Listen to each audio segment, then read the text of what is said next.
Salafi Wahabi ini istilah, ya Allah, ini fitnah teman-teman sekalian.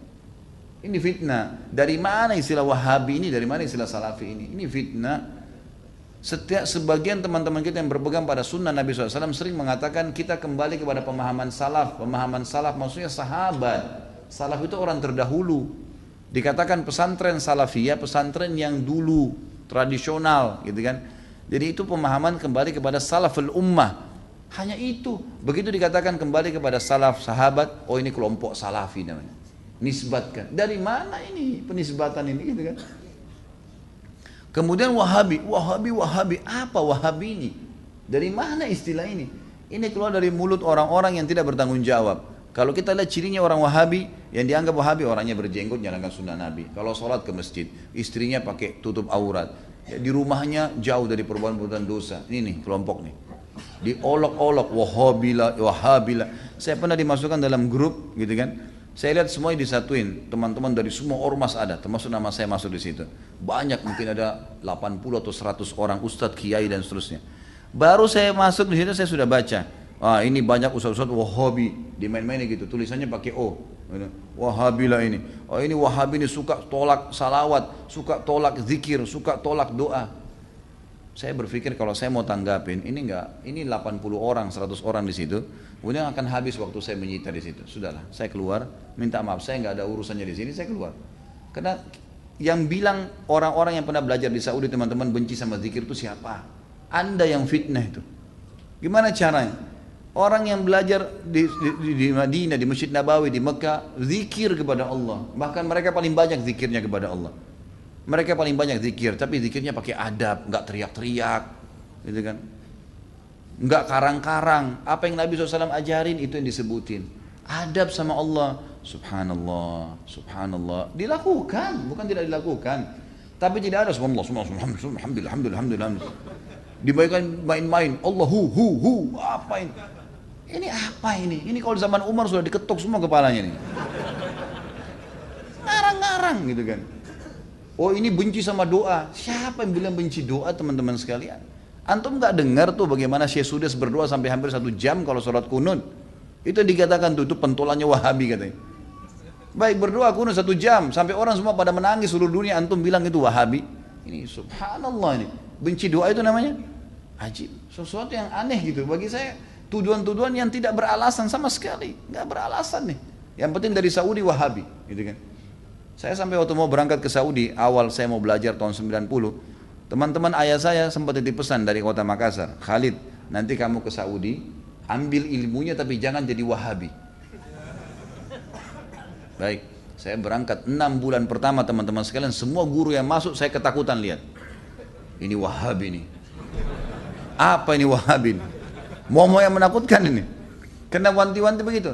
Lama-lama setelah guru masuk, setiap guru masuk di Madinah, wallahi saya bersumpah atas nama Allah teman-teman sekalian, tidak pernah ada sebutan nama Wahabi. Saya tidak pernah dengar kata-kata Wahabi dari mulut mereka. Wallah, yang ada cuman qala Allah, qala Rasul. Allah berfirman, Rasulullah bersabda. Wallahi, saya sumpah di sini di masjid ini memang begitu ajarannya. Begitu ajarannya, qala Allah, qala Rasul. Qala Allah, qala Rasul selalu. Atau diikuti dengan penjelasan Ibnu Abbas, sahabat, Ibnu Umar, sahabat. Nih pemahamannya mereka, ini pemahamannya sahabat tentang ayat ini, tentang hadis ini. Itu yang kita pelajarin. Dan kalau ada masalah fikih didatangkan 4 madhab semua. Imam Syafi'i bilang begini, ini dalilnya. Imam Ahmad bilang begini, ini dalilnya. Imam Malik bilang begini, Abu Hanifah begini, dalilnya. Jelas, semuanya begitu. Setelah 6 bulan saya berpikir, kok saya harus takut dengan orang-orang seperti ini ilmu semua disampaikan, gitu kan? Ilmu semua. Dan bagaimana mempertemukan antara ambil ilmunya, jangan jadi Wahabi. Bagaimana memahami? Saya nggak nyambung gitu. Gimana caranya? Gitu. Teman-teman sekalian, saya kasih jawaban secara akal sehat. Rasulullah SAW lahir di mana? Di Mekah. Ya, 13 tahun fase turunnya ayat-ayat Makkiyah di mana? Di Mekah. Baik, setelah itu Nabi SAW hijrah ke Madinah. Berapa tahun Nabi di Madinah? 10 tahun. Sampai meninggal kan? Kuburannya ada di sana. Demi Allah, Mekah sama Madinah markas Islam. Ada orang mengatakan itu markas Wahabi, markas ini tempat Nabimu lahir dan mati. Kok gimana sih? Lalu dikatakan itu ajarannya tidak benar, yang sesat. Padahal kalau kita duduk di majelisnya ulama, Ini Rasulullah bersabda, ayat Al-Quran dalam surah ini, selalu itu. Silakan saya tantang siapapun teman-teman sekalian, bukan tantang. Saya ajak anda kalau lagi umrah, yang mengatakan Wahabi, tolong anda datang ke Masjid Nabawi, Masjid Haram Mekah, duduk di majelisnya salah satu ulama situ, coba dengerin apa yang mereka bilang. Coba jangan, atau mau bertanya silakan. Pasti mereka jawab, hukumnya kalau Allah berfirman surah ini, Rasulullah bersabda begini. Itu isinya. Itulah yang mereka bilang Wahabi. Ini kemurnian agama teman-teman sekalian. Dan kalau anda tidak pertahankan kemudian agama, lalu siapa yang mau pertahankan? Ini aneh sekali gitu. Ini luar biasa, sebenarnya harus diluruskan. Mudah-mudahan Allah berikan hidayah ya. Banyak orang Islam yang tidak faham, ya, dia kukunya masih panjang, sholatnya masih Senin Kamis, ikut-ikutan Wahabi juga. Bukannya belajar, bukannya nanya, malah ikut-ikutan. Ini fitnah di tengah-tengah kaum muslimin. Kata Nabi SAW, Yahudi terpecah 71 golongan, Nasrani 72, umatku 73, semuanya di neraka. Mampir neraka dulu, nanti masuk surga iya. Kecuali satu, nggak pakai lewat neraka masuk surga. Kata para sahabat sudah tanya, siapa itu ya Rasulullah? Apa kata Nabi? Yang berpegang pada sunnahku dan sahabatku. Nah ini yang selalu ditunjuk Salafi, Wahabi ini yang selalu berkata Rasulullah bersahabat. Ini orang yang berpegang pada kemudian Islam. Teman-teman sekalian, berhenti dalam masalah istilah-istilah seperti ini. Ini bahaya, memperpecah umat dan macam-macam. Saya lihat beberapa di cuplikan YouTube saya, ada kata-kata di bawah. Oh ini pentulannya Wahabi nih. Ini mungkin ISIS nih.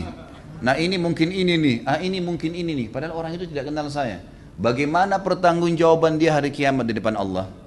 Coba nuduh saya. Bisa ketemu sama saya minta maaf nggak? Kalau nggak ketemu, gimana coba? Saya bisa maafin, tapi dalam hukum Islam, kalau seseorang memfitnah saudaranya Muslim, menuduh sesuatu yang dia tidak punya ilmu, kan itu. Sudah dimaafin pun pada orang yang melakukan, orang-orang yang sedang difitnah, tetap hukum syar'i dia harus minta maaf. Kalau tidak, saya dapat pahala karena memaafkan, dia tetap dihukum sama Allah karena masih belum minta maaf. Variabelnya begitu kan, hukumnya begitu. Orang mencuri, ya itu. Kemudian dia tidak kembalikan haknya orang, tetap dihukum, nggak bisa. Maka teman-teman berhenti dari fitnah ini. Kita ikut-ikutan, ini dikatakan teroris, oh kita juga ikut-ikutan teroris semua. Ini garis keras, ini kita katakan garis keras. Belajar. Kita punya mata bisa melihat, telinga bisa mendengar, hati bisa berpikir, bisa merenungi. Dengar dong dulu, gitu kan? Apa yang disampaikan? Kalau disampaikan benar, terima. Kan itu. Teman-teman yang dituduh dengan istilah ini hanya betul-betul kembali kepada kemudian Al-Quran dan Sunnah. Itu. Coba hadiri pengajiannya pasti selalu kalau Allah, kalau Rasul. Kalau Allah, kalau Rasul. Ini ajaran Islam teman-teman. Gak pernah ada perkataan kata kiai saya, kata guru saya, kata gini, kata gitu. Gak pernah. Anda boleh ikuti ceramah saya, kalau saya pernah katakan ini kata si fulan ini sudah jauh. Kalau Allah, kalau Rasul. Ada tanggapan ulama yang merincikan mungkin atau menyampaikan, itu mungkin. Ini Allahu a'lam. Mudah-mudahan Allah perbaikin keadaan.